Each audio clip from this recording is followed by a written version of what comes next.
Desde que era niña, Isabel Morales siempre tuvo su propio mundo lleno de colores y formas. Todo comenzó cuando tenía 5 años, cuando su madre le regaló su primera caja de lápices de colores. Cualquier trozo de papel se convertía en su universo personal.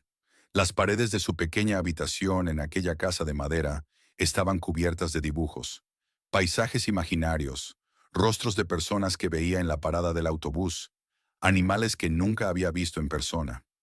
Isabel era hija de una empleada doméstica y un obrero de fábrica.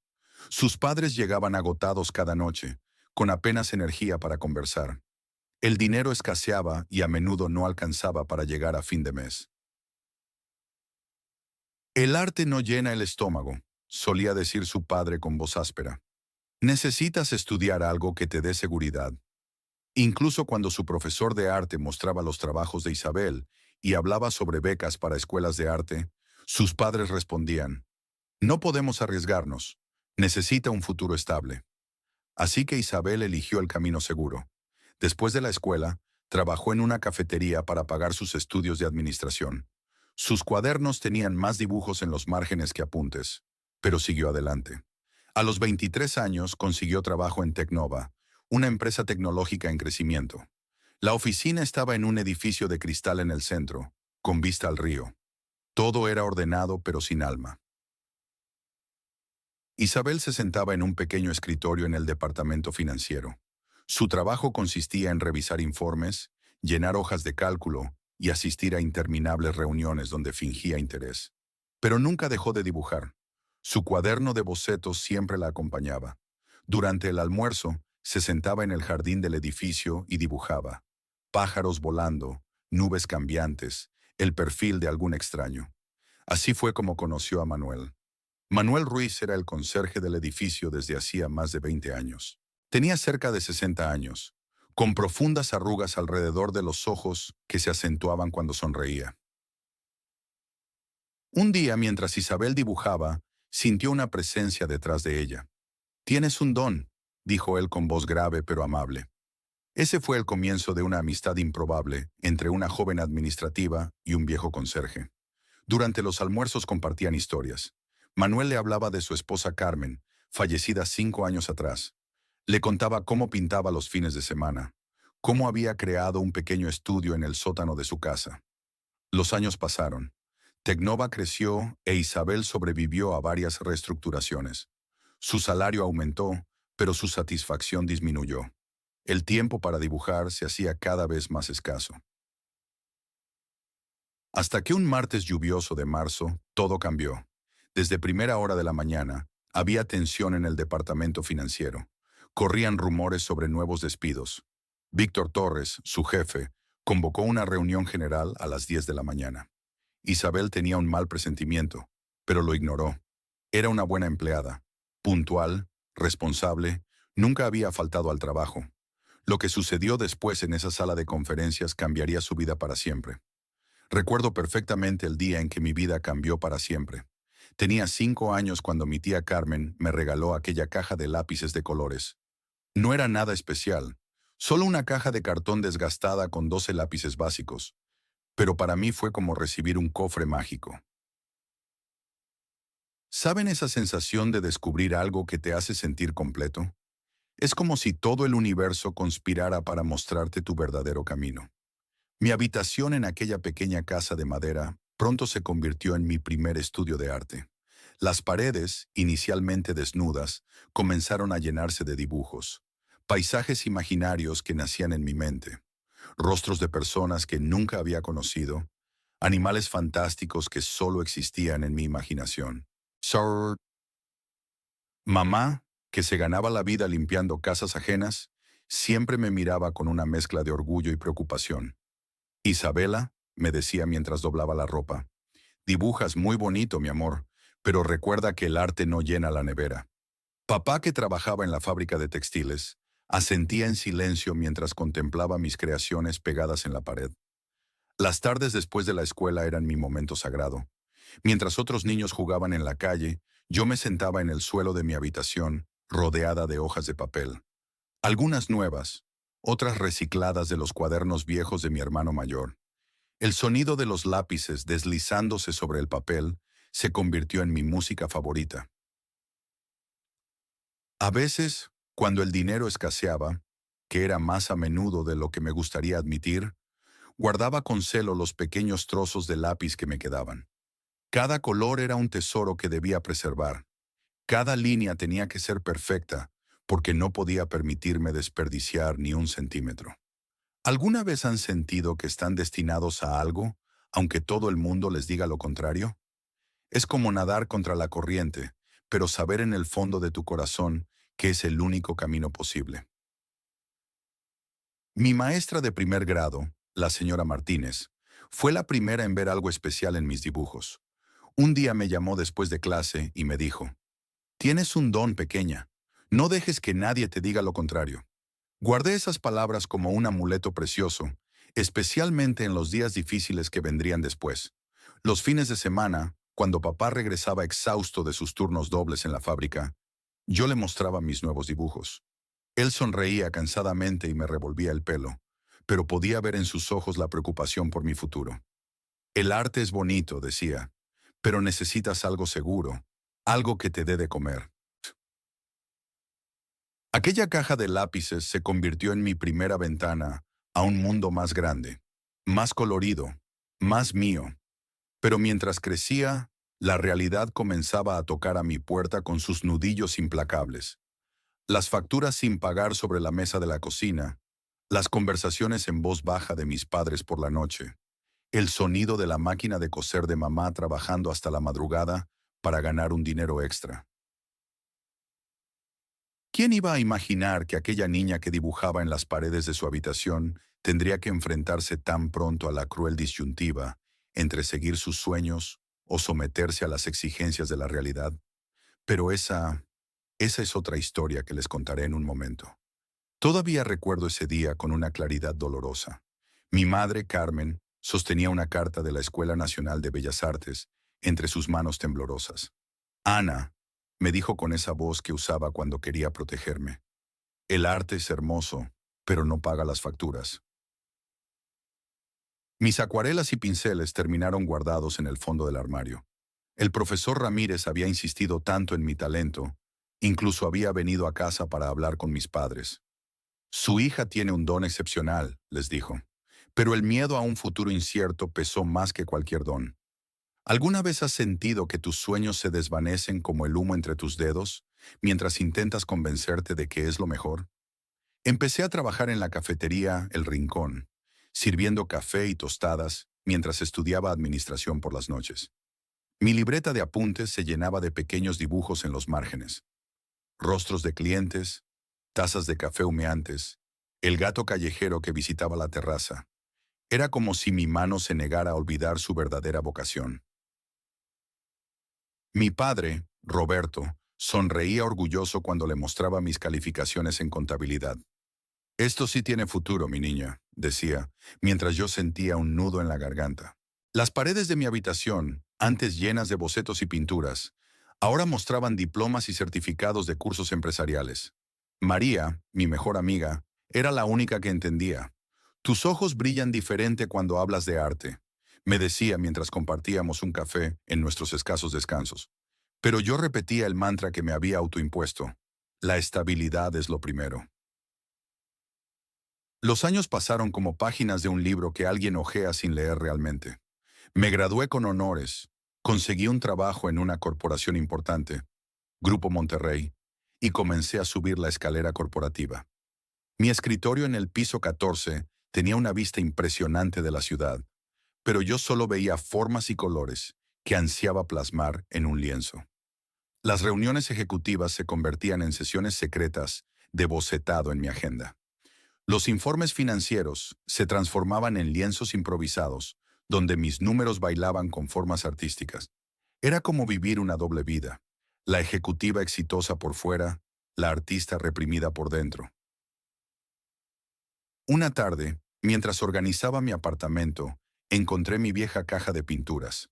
El olor a óleo me golpeó como una ola de recuerdos. Mis manos temblaron al sostener un pincel, y algo dentro de mí se quebró. ¿Sabes qué es lo más difícil? No es renunciar a un sueño, sino vivir pretendiendo que nunca lo tuviste. Estaba a punto de guardar todo nuevamente cuando mi teléfono vibró. Era un mensaje de un número desconocido. Vi tus dibujos en la cafetería del edificio. Necesito hablar contigo urgentemente. ¿Quién había estado observando mis garabatos en las servilletas durante mis almuerzos solitarios? Y más importante aún, ¿qué podría querer de mí? Me acostumbré a vivir en un mundo de números y hojas de cálculo. Tech Vision era como una jaula dorada, un edificio de cristal con vistas al río, café gratis y un seguro médico excelente. Pero mi alma de artista se ahogaba entre informes financieros y reuniones interminables. ¿Sabes esa sensación de vivir una vida que no es la tuya? Todos los días me ponía el traje formal, tacones que hacían eco en los pasillos de mármol y una sonrisa profesional que ocultaba mis verdaderos sentimientos. Mi pequeño cuaderno de bocetos se convirtió en mi refugio secreto. Durante el almuerzo, mientras mis compañeros discutían sobre acciones y proyecciones, yo me escapaba a la terraza. Allí, entre bocados de ensalada, dibujaba las palomas que se posaban en la barandilla, las nubes que cambiaban de forma, los rostros de extraños que pasaban por la calle. Carlos, mi supervisor, siempre me miraba con una mezcla de curiosidad y preocupación. Ana, me decía, tienes potencial para llegar lejos en finanzas, pero parece que tu mente siempre está en otro lugar. No se equivocaba. Una tarde, mientras organizaba una presentación para inversores, derramé café sobre mis documentos. Frustrada, comencé a garabatear en los márgenes manchados. Sin darme cuenta, convertí las manchas de café en un paisaje surrealista. «Eso es increíble», escuché una voz detrás de mí. Era Diego, el nuevo director creativo que habían contratado para renovar la imagen corporativa. Se quedó mirando mi dibujo como si hubiera descubierto un tesoro. ¿Alguna vez has sentido que el universo conspira para ponerte en el lugar correcto? Diego no solo vio mis dibujos, vio algo en mí que yo misma había estado negando. Necesitamos ese tipo de creatividad en nuestro departamento, me dijo. La manera en que ves el mundo es única. Por primera vez en 2 años sentí que podía respirar. Pero no fue tan simple. Mi departamento no quería dejarme ir. Los números cuadraban, mi rendimiento era excelente, y para ellos el arte era solo un hobby. ¿Vas a tirar tu carrera por unos dibujos?, me preguntó Carlos incrédulo. Me quedé atrapada entre dos mundos, el seguro y predecible mundo de las finanzas y el incierto pero apasionante mundo del arte. Las noches se volvieron más largas, llenas de dudas y bocetos a medio terminar. Entonces, una mañana de lluvia, mientras miraba mi reflejo en el cristal del edificio, tomé una decisión que cambiaría mi vida para siempre. Lo que sucedió después, bueno, eso es otra historia que les contaré en un momento. Pero antes, déjenme preguntarles, ¿cuántas veces han sentido que están viviendo la vida que otros esperan de ustedes, en lugar de la que realmente desean? Nunca pensé que un conserje podría cambiarme la vida, pero así fue como conocí a Rodrigo, el guardián silencioso de nuestro edificio de oficinas. Me lo encontré una tarde, mientras garabateaba en mi cuaderno durante mi descanso, escondida en la escalera de emergencia. «Tienes un don especial, pequeña», me dijo con una voz suave que me sobresaltó. Me giré para ver a un hombre de unos 60 años, con ojos amables rodeados de arrugas que parecían mapas de una vida intensa. ¿Saben esa sensación cuando alguien ve algo en ti que ni tú misma sabías que existía? Es como si de repente alguien encendiera una luz en una habitación oscura. Rodrigo no era un simple conserje. Durante nuestros encuentros en la hora del almuerzo, descubrí que había sido testigo silencioso de la vida en ese edificio durante más de 2 décadas. Conocía cada rincón, cada historia, cada suspiro de esas paredes. «Ana», me dijo un día, usando mi nombre por primera vez, «el arte no es solo lo que cuelga en los museos. Está en la forma en que la luz atraviesa las ventanas al atardecer, en las sombras que proyectan las personas al caminar». Nuestras conversaciones se convirtieron en un ritual diario. Yo llevaba mis bocetos, él traía café en un termo desgastado y compartíamos historias. Me habló de sus viajes de juventud, de los artistas callejeros que conoció en Barcelona, de cómo el arte puede existir en los lugares más inesperados.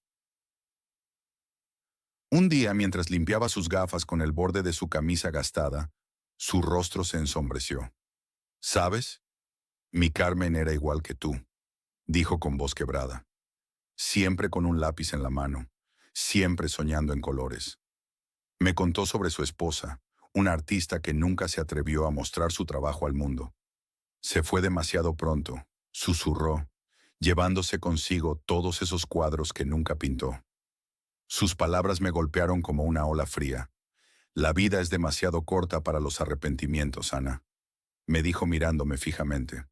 No cometas el mismo error que ella. Cada día, entre el ruido de las fotocopiadoras y el murmullo de las reuniones, Rodrigo me enseñaba más sobre el arte de lo que había aprendido en años de estudios formales. No eran técnicas ni teorías, sino la esencia misma de la creatividad.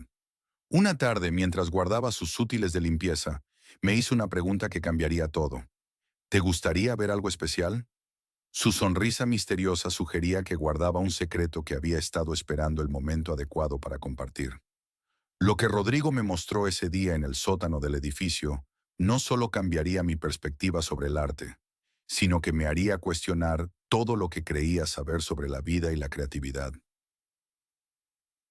¿Alguna vez han sentido que están a punto de descubrir algo que llevan toda la vida buscando sin saberlo? Así me sentí mientras seguía a Rodrigo por ese pasillo oscuro, sin imaginar lo que me esperaba al final. La historia de Carolina me llegó al corazón de una manera que nunca esperé. Roberto, mi jefe en la agencia, me la contaba mientras compartíamos un café en su despacho. Carolina era su esposa, una artista apasionada que había fallecido hace 5 años. ¿Sabes esa sensación cuando alguien te cuenta una historia y sientes que, de alguna manera, también es tu historia? Así me sentí escuchando sobre Carolina. Me describió cómo había transformado el sótano de su casa en un estudio de arte. Las paredes estaban cubiertas de lienzos inacabados. El aire siempre olía a pintura fresca y música clásica sonaba constantemente. Para Carolina, me dijo Roberto con una sonrisa melancólica, pintar no era una opción, era como respirar. Mientras me mostraba fotos de sus obras en su teléfono, pude ver el amor que Carolina tenía por los colores vibrantes, especialmente los azules profundos y los naranjas ardientes. Había algo magnético en sus pinturas, una energía que parecía cobrar vida propia. Nunca vendió ni una sola obra, me contó Roberto. Decía que sus pinturas eran como sus hijos, parte de su alma. No podía separarse de ellas. Sus ojos brillaban al recordarla, y yo sentía cómo cada palabra resonaba en mi interior. Carolina pintaba en cualquier momento libre que tenía. Se levantaba al amanecer para capturar la luz matutina, o se quedaba hasta la madrugada cuando la inspiración la golpeaba. A veces la encontraba dormida en su estudio, con el pincel aún en la mano, recordaba Roberto con ternura. Sus últimas obras, creadas durante su enfermedad, eran las más impactantes, llenas de luz y esperanza, incluso cuando su cuerpo se debilitaba. El arte me mantiene viva, le decía a Roberto, y así fue hasta el final. Escuchar sobre Carolina despertó algo en mí que creía dormido. Mi propia pasión por el arte, enterrada bajo años de reuniones y presentaciones, comenzó a agitarse. ¿Cuándo fue la última vez que había tocado un pincel? ¿Cuándo había sentido esa necesidad imperiosa de crear? Las palabras de Carolina sobre el arte como necesidad vital me perseguían. Comencé a garabatear en los márgenes de mis documentos durante las reuniones, a soñar con colores y formas. Pero la rutina corporativa era como una jaula dorada que me mantenía atrapada. Los años pasaron, y mientras mi carrera en la agencia florecía, mi espíritu artístico se marchitaba lentamente. Los pinceles que había comprado con tanta ilusión acumulaban polvo en un cajón, y mis blocs de dibujo permanecían en blanco. Hasta que un día, algo inesperado sacudió mi mundo perfectamente ordenado, y la voz de Carolina, a través de las historias de Roberto, volvió a resonar en mi mente con más fuerza que nunca. Los grilletes corporativos. Recuerdo perfectamente cómo todo comenzó a desmoronarse. Mi escritorio en TechFuture, antes un espacio de creatividad donde garabateaba ideas entre informes, se convirtió en una montaña de papeles y deadlines. Carolina, mi compañera de cubículo, solía bromear diciendo que mi escritorio parecía más una oficina de contabilidad que el espacio de una diseñadora. El sueldo aumentaba, sí, pero cada día sentía que una parte de mí se apagaba lentamente. ¿Sabes esa sensación de estar perdiendo algo valioso, pero no poder identificar exactamente qué es? Mi jefe, Ramón Suárez, un hombre que parecía alimentarse de la frustración ajena, comenzó a mostrar un interés particular en criticar cada uno de mis proyectos. Ana, me decía en las reuniones, necesitas ser más práctica y menos soñadora. La forma en que pronunciaba soñadora hacía que sonara como un insulto. Mi blog de dibujo, mi fiel compañero durante años, fue relegado al último cajón de mi escritorio. Las semanas pasaban y el polvo se acumulaba sobre su tapa negra. Manuel, mi esposo, lo notó una noche mientras buscaba un cargador. Hace tiempo que no te veo dibujar, mi amor, comentó con preocupación en su voz. Los fines de semana, que antes dedicaba a crear y soñar, se convirtieron en maratones de correos electrónicos atrasados y presentaciones pendientes. Las acuarelas se secaron en sus tubos y mis pinceles permanecían intactos en su estuche.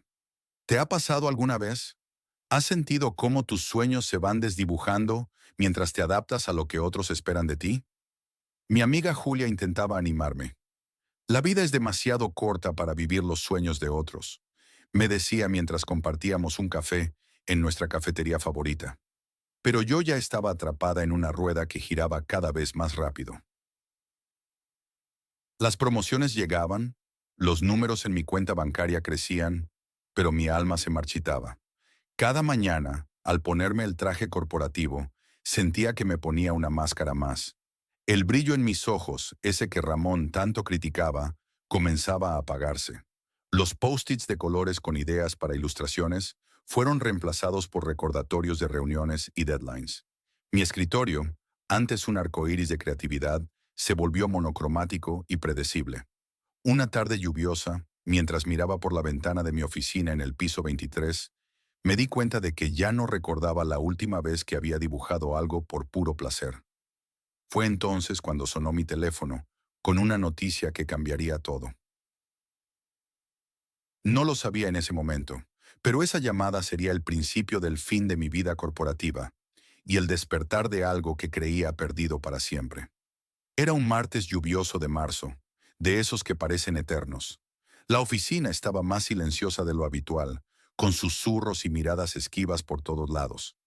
Había rumores de despidos, pero yo, ingenua de mí, pensaba que mi dedicación de 15 años me protegería.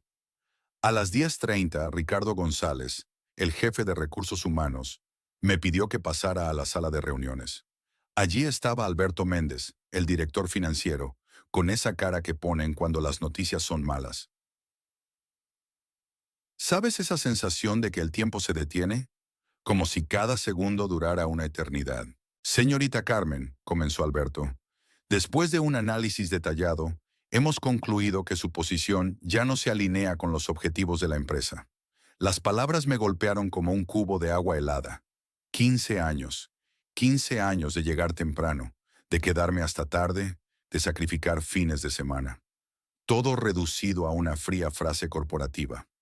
Mis manos temblaban mientras firmaba los papeles que me presentaron. ¿Alguna vez has sentido que todo por lo que has trabajado se desmorona en un instante? Es como si el suelo bajo tus pies desapareciera de repente. Al salir de la sala, me encontré con las miradas de mis compañeros. Ana, con quien compartí tantos cafés, bajó la vista y siguió tecleando. Miguel, que siempre me pedía consejos, fingió una llamada urgente. Solo vi alivio en sus rostros, alivio de que no fueran ellos. Recogí mis cosas en silencio. 15 años de vida profesional cabían en una pequeña caja de cartón. Algunas fotos, una planta marchita, una taza con mi nombre. Mientras guardaba cada objeto, los recuerdos se agolpaban en mi mente como una película en retroceso. El aire acondicionado zumbaba con ese sonido familiar que ya nunca volvería a escuchar. Los teléfonos seguían sonando, las impresoras seguían funcionando, como si nada hubiera cambiado. Pero para mí, todo había cambiado. Caminé hacia el ascensor con la dignidad que pude reunir, aunque por dentro me estaba derrumbando. Las puertas se abrieron y allí estaba Pablo, el conserje, con esa sonrisa amable que siempre tenía. Fue el único que me miró a los ojos. Carmen, me dijo en voz baja, a veces las peores cosas que nos pasan son en realidad puertas que se abren. Metió discretamente una tarjeta en mi bolsillo y añadió, mi hermana tiene un pequeño negocio. Deberías llamarla. Mientras bajaba en el ascensor, con lágrimas contenidas y una tarjeta que pesaba como plomo en mi bolsillo, no podía imaginar que ese momento de humillación y derrota sería el principio de algo completamente diferente. Algo que cambiaría mi vida de una manera que jamás hubiera esperado. Lo que sucedió después de hacer esa llamada, bueno, eso es otra historia que les contaré, y les aseguro que no es para nada lo que están imaginando. La última caja. Aún recuerdo ese momento como si fuera ayer. La caja de cartón pesaba en mis brazos, llena de pequeños recuerdos de 5 años en Revista Luna. Fotos, una taza favorita, algunas plantas de escritorio. Toda una vida empaquetada en 30 centímetros cuadrados. El pasillo del 8º piso estaba desierto, excepto por don Roberto, el conserje, empujando su carrito de limpieza como todas las tardes. Siempre me había parecido un hombre peculiar, con sus ojos sabios y su manera silenciosa de estar presente sin invadir. Cuando pasé junto a él, algo cambió. Se detuvo, y por primera vez en 5 años, vi una expresión diferente en su rostro. Señorita Carmen, me llamó con voz suave pero firme. Me detuve, sorprendida de escucharlo hablar. ¿Alguna vez han tenido esa sensación de que algo importante está a punto de suceder? Como cuando el aire se vuelve más denso justo antes de una tormenta. De su bolsillo sacó una pequeña llave dorada, brillante como si acabara de ser pulida. Es hora, dijo simplemente, extendiéndomela. La confusión debe haberse reflejado en mi rostro porque añadió, es hora de respirar, Carmencita. Antes de que pudiera procesar lo que estaba sucediendo, deslizó un papel doblado en mi mano junto con la llave. Calle Jacaranda 37, Estudio Aurora. Sus palabras resonaron en el pasillo vacío como una promesa antigua. Mientras sostenía esa pequeña llave, sentí que pesaba más que toda la caja en mis brazos. Don Roberto ya se alejaba con su carrito, como si nada extraordinario hubiera ocurrido, como si no acabara de entregarme algo que parecía contener el secreto de mi próximo capítulo. La tarde caía sobre Madrid, pintando el cielo de naranja y violeta. Desde las ventanas del edificio, podía ver la ciudad extendiéndose como un mapa de posibilidades. ¿Qué significaba esto? ¿Por qué ahora? ¿Y quién era Aurora? Miré el papel nuevamente. La dirección estaba escrita con una caligrafía elegante que no parecía corresponder a las manos ásperas de un conserje. Había algo más, una historia oculta en esos trazos de tinta. Guardé la llave en el bolsillo de mi chaqueta, donde su peso se convirtió en un recordatorio constante. La caja de mis pertenencias ahora parecía menos importante, menos definitiva. Ya no era el final de algo, sino quizás el principio. Bajé al estacionamiento, coloqué la caja en el asiento trasero de mi auto y me quedé un momento contemplando el GPS. Calle Jacaranda 37. Mis dedos temblaban ligeramente mientras ingresaba la dirección. 15 minutos, indicaba la pantalla. 15 minutos hacia un destino que no conocía, guiada por las palabras crípticas de un hombre que había visto todos los días durante años, pero que ahora me parecía un completo misterio. Encendí el motor, y mientras salía del estacionamiento, no pude evitar pensar que esta no era solo una llave física. Era la llave hacia algo más grande, algo que había estado esperando sin saberlo. El sol se ponía sobre Madrid, y yo me dirigía hacia lo desconocido, con una pequeña llave dorada como única guía. ¿Qué me esperaría en el estudio Aurora? Solo había una forma de averiguarlo. Cuando abrí la puerta del estudio de Carmen, el tiempo pareció detenerse. El aroma a pintura seca y madera antigua me golpeó como una ola de recuerdos que ni siquiera eran míos. La luz entraba a raudales por los ventanales altos, dibujando patrones sobre el suelo de madera gastada. Los caballetes estaban ahí, cubiertos por sábanas amarillentas, como fantasmas silenciosos esperando ser despertados. Tubos de pintura resecados, pinceles olvidados, lienzos en blanco apilados contra la pared. Todo parecía congelado en el tiempo, esperando. ¿Sabes esa sensación cuando entras a un lugar y sientes que perteneces allí, aunque nunca antes lo hayas visitado? Mis dedos rozaron la superficie del escritorio antiguo, donde encontré la carta de Roberto. El sobre estaba amarillento, pero su contenido me sacudió hasta el alma. Ana, este espacio siempre fue tuyo. Carmen lo supo desde el momento en que vio tus primeros bocetos. No es caridad, es el reconocimiento de tu talento, del espíritu artístico que siempre has llevado dentro. Me senté en el taburete frente al ventanal principal, observando el jardín a través del cristal manchado de lluvia. Las palabras de Roberto resonaban en mi mente mientras la luz del atardecer teñía todo de dorado. Carmen, una artista que nunca conocí, me había dejado su santuario creativo. Comencé a explorar los cajones. Encontré cuadernos de bocetos, fotografías antiguas, recibos descoloridos. Cada objeto contaba una historia, susurraba secretos de una vida dedicada al arte. En una caja de metal, descubrí un juego de llaves con una nota, para cuando estés lista para abrir la galería. Las lágrimas comenzaron a caer mientras desempolvaba un caballete. ¿Cuánto tiempo había soñado con un espacio así? ¿Cuántas veces había dibujado en servilletas durante mis descansos en el restaurante? Imaginando este momento, saqué mi cuaderno de bocetos de la mochila, el mismo que Roberto había visto aquel día en el café. Mis dedos temblaban mientras lo abría en una página en blanco. El espacio parecía vibrar con posibilidades infinitas. En la pared del fondo, un marco vacío llamó mi atención. Debajo, una nota garabateada. Para tu primera obra maestra. El sol se ponía, pero yo no podía dejar de sonreír.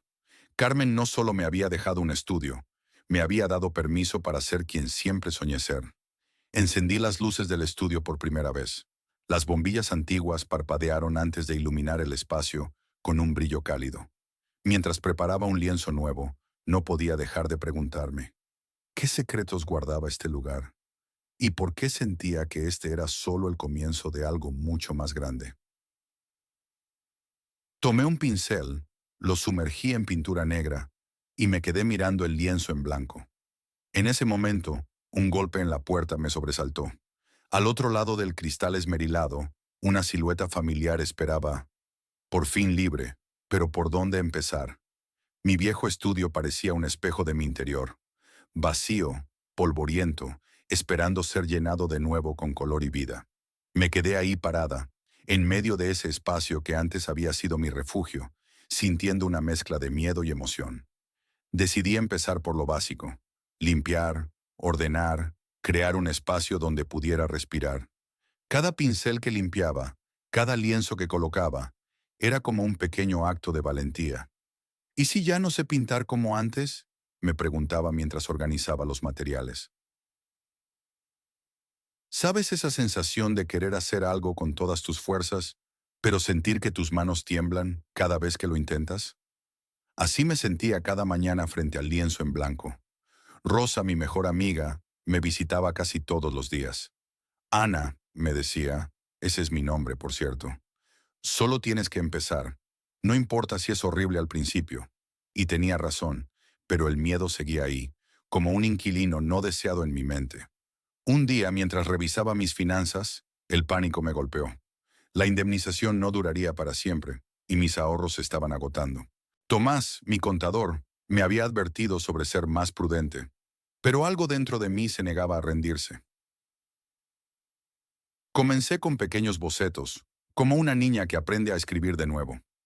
Cada trazo era una batalla contra años de autocrítica. Algunas noches me quedaba hasta tarde en el estudio, perdida en los colores, recordando por qué me había enamorado del arte en primer lugar. La primera vez que terminé una pintura completa, lloré. No era perfecta, de hecho, estaba lejos de serlo, pero era mía, era real, era un comienzo. Mi vecino Diego, un fotógrafo retirado, se convirtió en mi confidente inesperado. Cada tarde compartíamos café y conversaciones sobre arte y miedos. El fracaso, me dijo un día, es solo otro color en tu paleta. Úsalo. Poco a poco, el estudio fue cobrando vida. Las paredes se llenaron de intentos, errores y pequeños triunfos. Cada vez que vendía una pieza pequeña, por modesta que fuera la cantidad, sentía que recuperaba un pedacito de mi confianza. Pero no todo era color de rosa. Había días en que el miedo a la pobreza me paralizaba, en que dudaba de cada decisión. Sin embargo, algo había cambiado en mí. Ya no huía de esos miedos. Los invitaba a sentarse conmigo frente al lienzo. Una tarde, mientras pintaba lo que se convertiría en mi primera serie real en años, Rosa entró corriendo al estudio con una noticia que cambiaría todo. Sus ojos brillaban con una mezcla de emoción y preocupación que me hizo soltar el pincel inmediatamente. Nunca olvidaré ese primer momento en que alguien valoró mi arte lo suficiente como para pagar por él. Era Isabel, la sobrina de Manuel, mi mentor que me había cedido el estudio. Vino un día, vio el retrato que había hecho de su hijo, y sus ojos se iluminaron. ¿Cuánto pides por él?, me preguntó, y yo me quedé paralizada. No había pensado en ponerle precio a mis sueños. ¿Sabes esa sensación de cuando algo que has mantenido en secreto durante tanto tiempo finalmente sale a la luz? Es aterrador y emocionante a la vez. Manuel me ayudó a establecer un precio modesto, pero justo. Cuando Isabel me entregó el dinero, mis manos temblaban tanto que casi se me cae. No era mucho, pero representaba algo inmensamente valioso. La validación de que mi arte tenía un lugar en el mundo. Después de esa primera venta, las cosas empezaron a moverse lentamente. Manuel seguía trayendo amigos al estudio, y cada vez que alguien mostraba interés, sentía que mi corazón se detenía por un momento. Carolina, una amiga de la infancia de Manuel, encargó un paisaje de su casa de campo. Luego vino Roberto, un coleccionista local, que compró dos de mis naturalezas muertas. El estudio comenzó a transformarse. Ya no era solo mi escondite, sino un lugar vivo donde la creatividad y el comercio se encontraban. Empecé a organizar pequeñas exposiciones los fines de semana. Cada vez que alguien cruzaba la puerta, me sorprendía la variedad de historias que traían consigo. Una madre que quería un retrato de su hija antes de que se fuera a la universidad. Un jubilado que deseaba capturar el jardín que había cultivado durante décadas. Con cada venta, mi confianza crecía un poco más. Comencé a experimentar con nuevos estilos, a atreverme con técnicas que antes me daban miedo. El dinero que ganaba no era una fortuna, pero me permitió empezar a pagar un alquiler modesto a Manuel y comprar mejores materiales. Las noches en el estudio se volvieron más largas, más productivas. Ya no pintaba solo para mí, pintaba para personas que veían algo especial en mi trabajo, algo que resonaba con sus propias historias. Recuerdo una noche, después de terminar un encargo particularmente desafiante, me senté en mi viejo sillón mirando el estudio. Las paredes que antes parecían cerrarse sobre mí ahora respiraban con vida propia. Los pinceles usados, los tubos de pintura medio vacíos, los bocetos esparcidos, todo contaba la historia de un sueño que finalmente estaba tomando forma. 2 años pasaron así, construyendo poco a poco una reputación, una clientela, una vida que nunca imaginé posible. Pero fue un encargo especial, uno que llegó en el momento más inesperado, el que realmente cambiaría todo. Y es que a veces, las obras más significativas nacen de los lugares más improbables. La historia que estaba a punto de desarrollarse en mi estudio sería la más emotiva de todas. Han pasado 2 años desde que dejé mi trabajo en la agencia. 2 años que cambiaron mi vida por completo.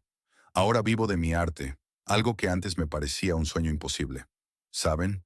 A veces me pellizco para asegurarme de que no estoy soñando.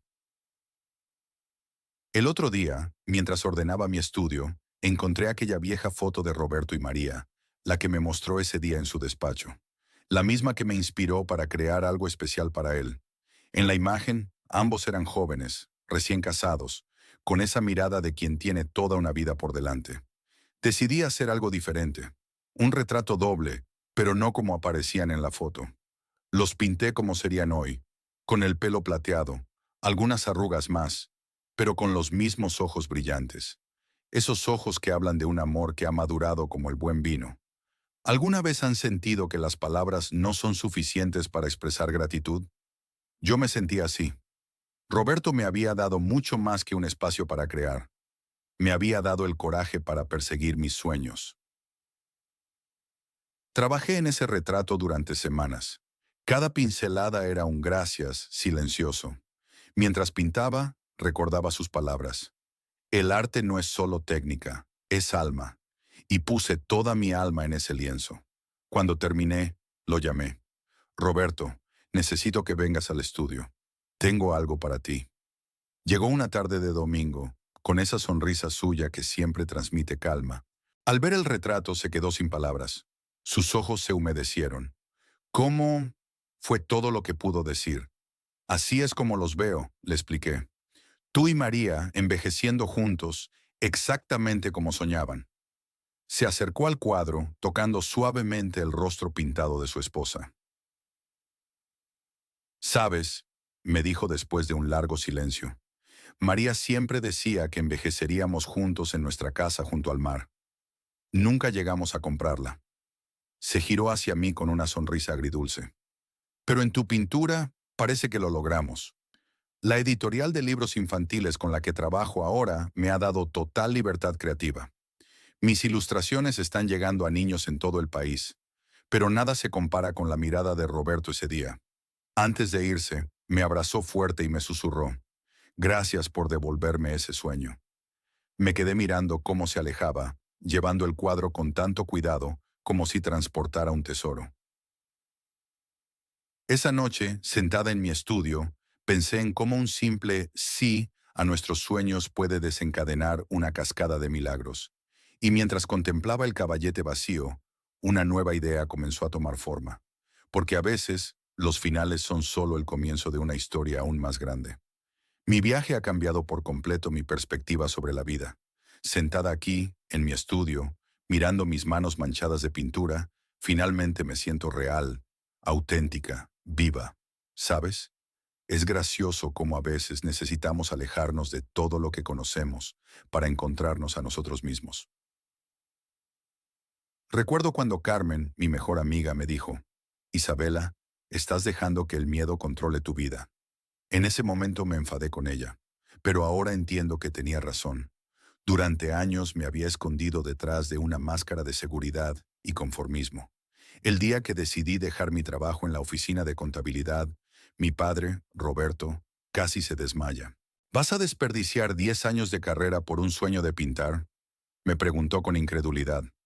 Mi madre, Ana, simplemente me abrazó y susurró, «Si esto es lo que necesitas, hazlo». ¿Alguna vez has sentido que estás viviendo la vida que otros esperan de ti, en lugar de la que realmente deseas?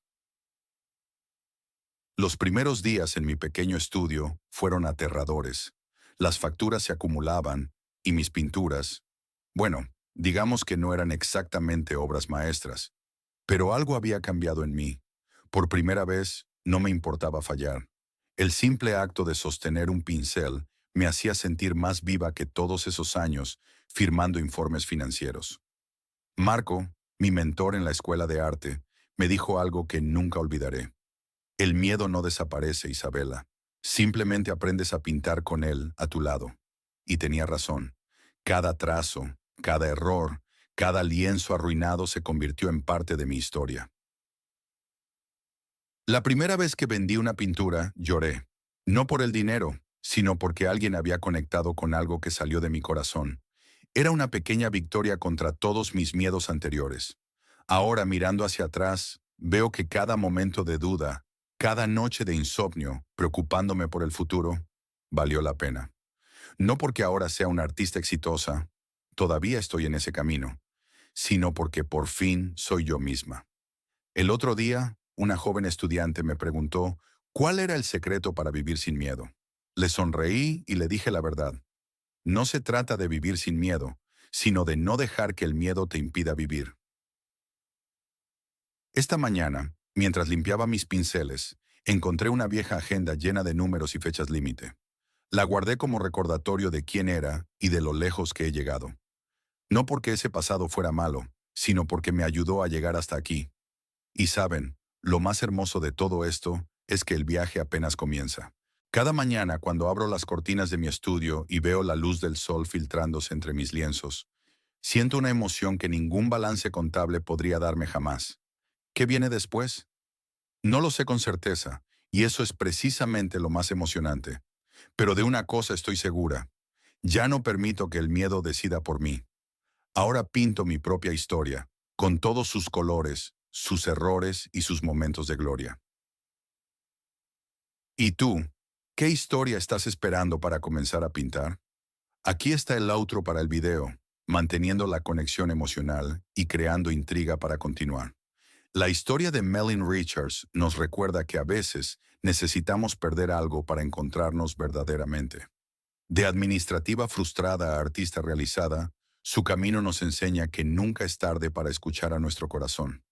Gracias a la sabiduría de Harold y el legado de Eleanor, Melin no solo encontró un estudio, sino su verdadero propósito. Sus pinceles ahora pintan más que cuadros. Pintan libertad, autenticidad y el valor de atreverse a soñar. Pero esta historia no termina aquí. Mientras Melin continúa inspirando a otros con su arte, nos preguntamos: ¿cuántas personas más están atrapadas en sus propias jaulas doradas? ¿Cuántos talentos esperan ser descubiertos? En nuestro próximo episodio conoceremos a alguien que, como Melin, tuvo que perderlo todo para ganarlo todo. Una historia que nos hará cuestionar: ¿qué estamos dispuestos a arriesgar por nuestros sueños? Si esta historia te ha tocado el corazón, compártela con alguien que necesite ese empujón para perseguir su pasión. Y no olvides suscribirte para descubrir más historias de transformación que nos recuerdan que nunca es tarde para cambiar el guión de nuestra vida. Porque al final, como nos mostró Melin, la verdadera seguridad no está en lo que hacemos, sino en ser quienes realmente somos. El outro conecta los elementos emocionales principales, mantiene los nombres clave, Melin, Harold, Eleanor, resume la transformación central y crea intriga para el siguiente episodio. El tono es personal y reflexivo, terminando con una llamada a la acción natural que invita a la audiencia a seguir conectada.